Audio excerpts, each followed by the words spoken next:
Je vais vous parler du E en français. En fin de compte, le vrai E en français, c'est le EU.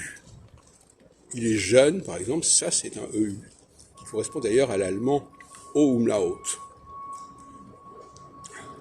Et donc, on ne doit pas dire je ne veux pas, parce qu'il n'y a pas de EU.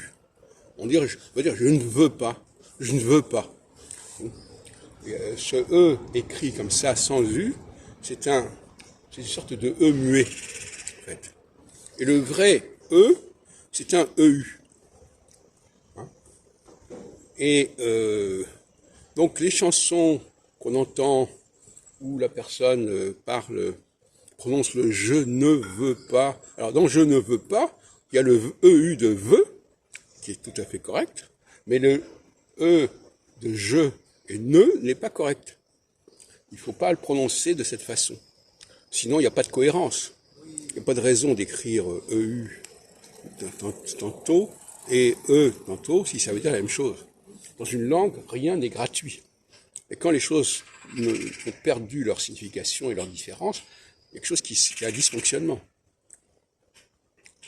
Donc, je l'ai déjà dit à plusieurs reprises, le français est une langue qui doit les syllabes en E tout court ne comptent pas, quelque part.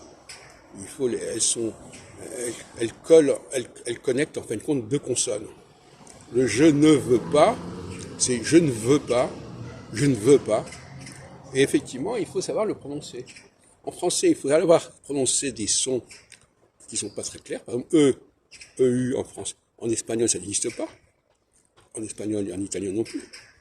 Et le je ne veux, les combinaisons consonantiques également sont tout à fait étrangères, la plupart du temps, aux autres langues.